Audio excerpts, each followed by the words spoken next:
Last night that you liked that you can bring to the weekend? Yeah, I thought it was a great night. I think looking at the first inning, Christian walked the leadoff guy in a 3-2 count. We made an error, and then to get out of that inning with one run was a great accomplishment. Hit 3 strikeouts. I thought maybe one of the calls could have gone our way. So, I mean, technically, you could say he struck out 4 guys. In the inning, I thought his stuff was really good, but I thought he did a good job of minimizing damage, and that's when you know you have something or have stuff or toughness. And so I thought that was good. I thought Blake Money was good. He threw strikes. Offensive environment last night. Guy got a good swing on him, but he threw strikes. Bryce Collins, one of the highlights of the night. That's like his 4th or 5th best out or good outing in a row. Got us 8 outs at a key juncture. Thought Sam Dutton was good. He was 1 strike away from going to clean 3 up, 3 down.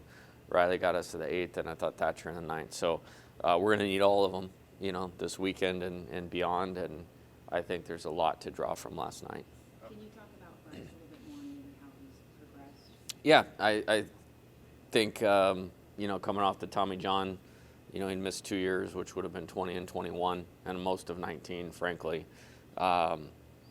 Getting back into it last year, he was an important piece of our pitching staff. Like, statistically, you could actually argue he was our best returning pitcher. And then had a really good fall. A really good fall and a really good lead up to the season, and just didn't quite pitch very well the first 3 or 4 times out. But we've believed that if we're going to get to our potential, he has to be a part of the mix. Changed a couple things, both mentally and physically, and he's been great, and we're going to need him, going forward. But really, really proud of him sticking with it and not mailing it in. He's doing a great job. How close are you guys monitoring the weather?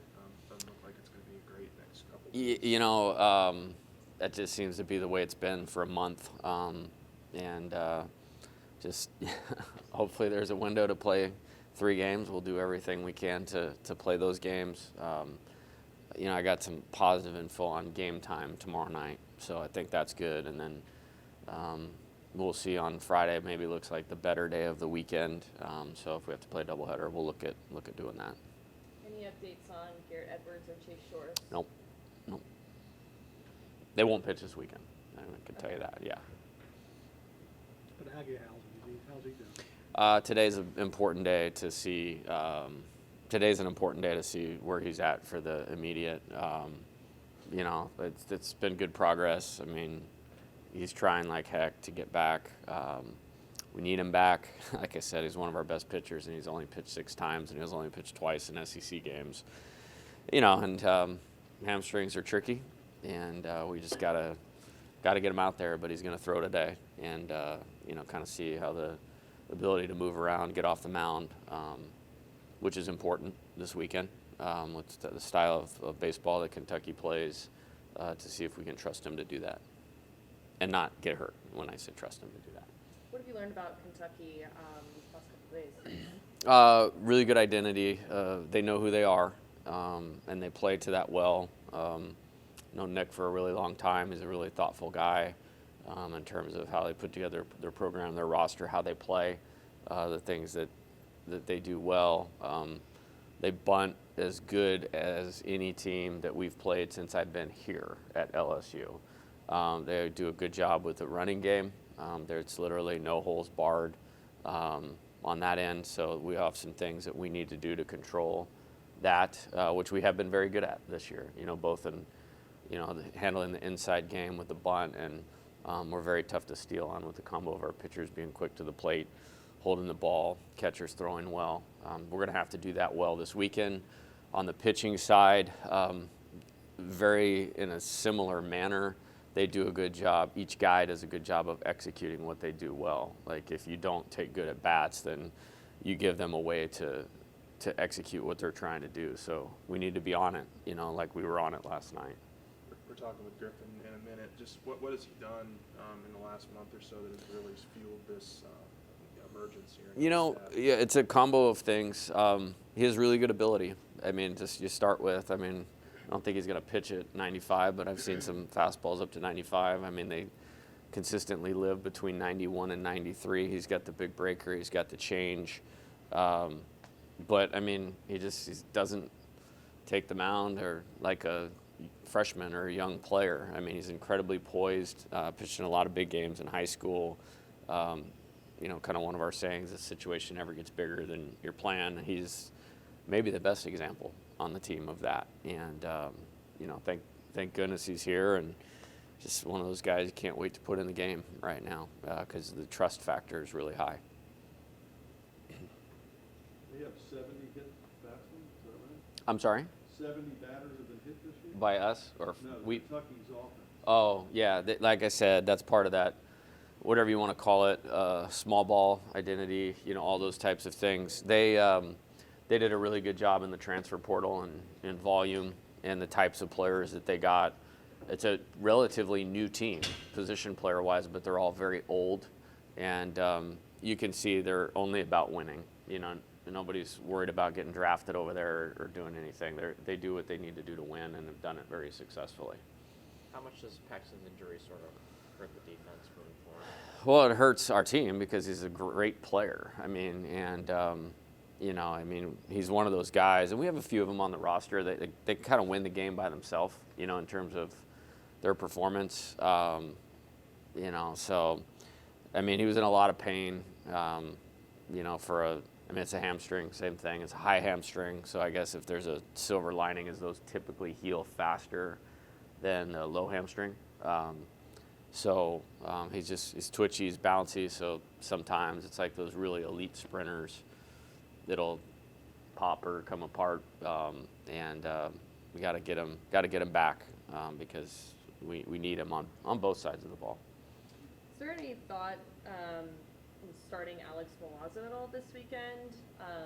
Just because, like, Brady Neal's kind of batting 200, and Alex has kind of done really well defensively last night. Yeah, he started last night, Yeah. right? Okay. Yeah. So there's a thought. I mean, of course, he was going to probably start the second game of the doubleheader at South Carolina. We just didn't play, and I couldn't be happier with both those guys. Again, you know, I look at the game differently than a lot of people. It's like, what do we need to do to win? You know, I think, you know, balancing having left-handed and right-handed hitters is really important and make it difficult on the pitching staff. And batting average is one number. I mean, the guy hit game-tying home runs against Arkansas and Tennessee and has over 20 walks and an on-base percentage over 440. That being said, Alex is playing great. They're both playing good. They're both going to play a lot the rest of the year.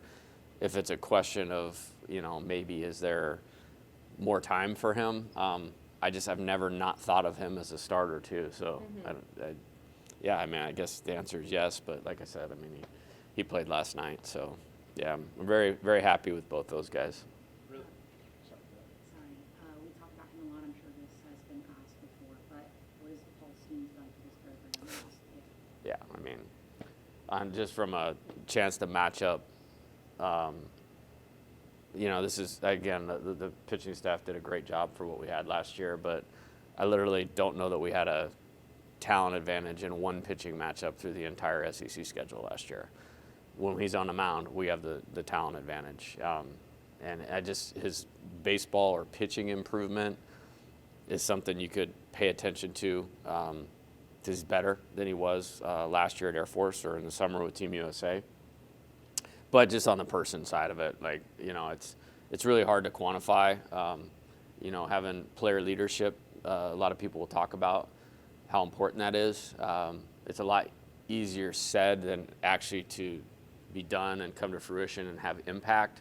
I mean, there's nobody in the country that has impacted a team more than him, both as a player and as a leader. No, there's no chance. With all the injuries stacking up, you know, it's the next man up, but does it start to get to you? Do you start to wonder if you need a holy man out here to do some sort of ceremony? Well, if any of you guys know anything about that and, you know, want to go for it, I'd take you up on it. With that being said, like, I mean, I can't talk about mental toughness and demand that out of the players and then, you know, cry about it in front of them. Like, it I mean, it impacts your team. Like, there's no getting around that, but it is what it is. And, we still have enough. I mean, like, if you could roll out those 6 pitchers we're the only team in the country that could roll those 6 pitchers out on a Tuesday night. Last night that we did. We're the only team in the country that could do that, and all of them can pitch well on a weekend in this league and be successful. Would I like to have Chase? Yeah. I mean, he's the closest thing in college baseball to Paul Skenes. That's where he's headed in his career. So, yeah, it sucks that he can't pitch. Garrett Edwards has pitched in 4 or 5 of our 7 SEC wins. It sucks, like, he can't pitch. But, hey, man, like, we just got to go, And I hate it for those guys because they invest a lot. I don't like it for our team. It makes maybe my life or job a little bit easier, but got to find a way. And that's how we're going to operate. Y'all been using the pitch comm for now half the season. I mean, how's that like really impacted the game for y'all, and how was this team able to kind of hone it like so quickly? Well, it was good until last night in the Yeah. 9th inning, and I don't know what happened. That was weird. But I like the tempo of it. I mean, we've obviously, for the most part, we've played better defense. I think it helps the tempo of the pitcher. There's an argument of the 12 seconds or 20 seconds between pitches with what's going on in a player's head is more important than the actual pitch itself. So I think it keeps them moving, not allowing them to get too sideways with their thoughts. It presses the hitter a lot. Like, there's a lot of things I like to do offensively that make it a little bit harder, because pretty much everybody's using it now. But Wes likes it, so I like it. The pitchers like it, so I like it. I don't know what it was after last night, but going into last night, we had an opponent batting average under 200. I like that a lot. And so I think it's been good. And then, last night we played a game over 3 hours, and it felt like a marathon, where last year that would have been a quick one.